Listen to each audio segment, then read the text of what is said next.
U.S. President Donald Trump's latest wave of reciprocal tariffs on exports from several dozen trading partners as countries and companies scrambling for better deals. Some economists warn of a possible recession in the United States as a result of a slowdown in the world's largest economy. U.S. tariffs are set to go into effect just after midnight Thursday, including a 30% rate on most exports from South Africa. It's one of the highest rates in sub-Saharan Africa, with the Department of Trade, Industry and Competition indicating it could shave off 0.2% of the country's total economic growth. DTI says it will use all available diplomatic channels to negotiate a mutually beneficial deal with the US, one that respects the country's national interests while advancing a long-standing partnership with the United States. Well, for more on the impact of tariffs, we look at what exports to the US will have on South Africa's automotive sector in the Eastern Cape. SABC News' reporter Kim Daniels is there. Kim, one of our biggest sectors and expected to be hit the hardest. Talk to us about how the industry is feeling in the Eastern Cape. Good morning, Leanne.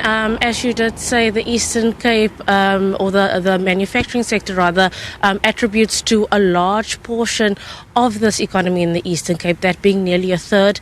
We rely heavily on agriculture, on manufacturing, the automotive sector, and without this, essentially the economy will collapse. I've been around to a couple of companies, automation manufacturers, and the mood on the ground is quite tense.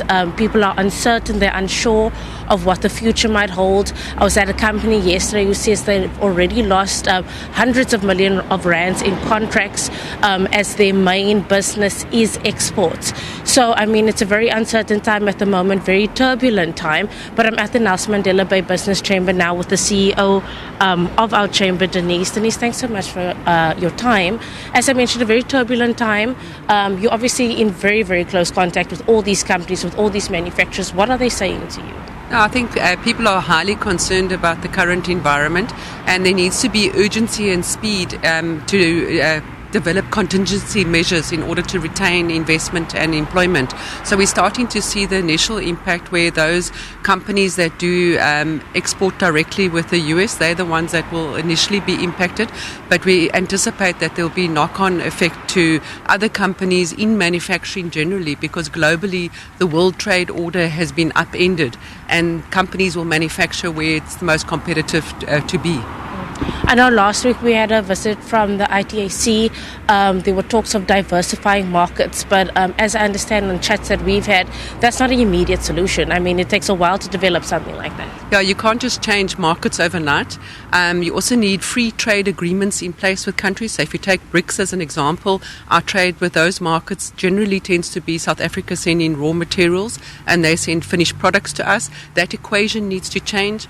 We need to strengthen our relationship with Europe, especially Eastern Europe, because there we've got the European Partnership Agreement in place. There's Southeast Asia markets, and then of course on the African continent we need to be looking at ways to improve our position, and especially around SADC and Sub-Saharan Africa. But we must also remember that we have the highest tariffs now on the African continent, along with two other African countries. So we've been put in a very difficult position. So changing markets is something that you can do, but it's more of a longer term measure. I visited an automation company yesterday, ROVD. They're saying that they had to halt their expansions. They're looking at cutting jobs. They're even looking at moving their manufacturing offshore, which means closing this plant that's been in Gqeberha for like 61 years. So all 150 of those people will be sitting without jobs. So how do we stop this from happening? I know a lot of the companies are calling on subsidies from government, like the Chinese get or some Europeans get. Do we think that's a possibility here in South Africa? Yeah, so it's very sad because the impact obviously impacts workers and families and communities and so on. So from our perspective, we need emergency measures around tariff protection for your local assemblers and for local manufacturers.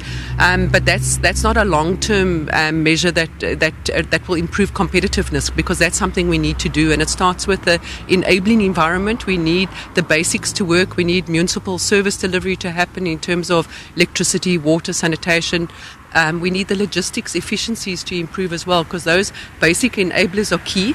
But then also those other measures from government in terms of emergency, but longer term we need to start shaping the industrial landscape in terms of where we want to be, because if we want to still be a country that manufactures, then we need to be deliberate about it, and we need to create the right environment to enable it. And having a manufacturing capability also brings technology into a country, skills, those are all attributes you would want for a country like South Africa. And at least if we bring it home to the Nelson Mandela Bay, to the Eastern Cape, we are the home of manufacturing in South Africa. Do you think our economy would survive the closure of these plants? I mean, we already have Goodyear that might be gone next week. Mercedes in East London is also, some people might say, on the brink of collapse. Will our economy survive? Look, the consequences are disastrous. The whole ecosystem around the manufacturing industry is huge, especially in the Eastern Cape. And if you take the big manufacturers that, for example, manufacture cars, and they directly employ, say, 3,000 or 4,000 people, but then the ecosystem around them, the number of component suppliers that they utilize, I mean, that goes into literally hundreds and hundreds of them. And then you also have indirect suppliers from cleaning, security, and so on. So the knock-on impact goes across all sectors, right through to people going to the store to buy groceries, So we really need our manufacturing economy to succeed. Our economy is anchored around that, and it's a huge strength we have, and we need to act fast so that we don't lose that. Denise, thank you so much for your time.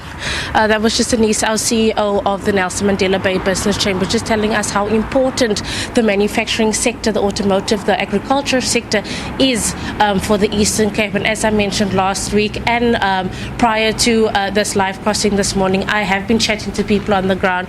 They're very uncertain. People who are the breadwinners in their homes are facing joblessness. So it is quite a critical time here in the Eastern Cape. It certainly is. It certainly is. Kim Daniels, we'll get more from you throughout the program and certainly throughout the day on this particular story.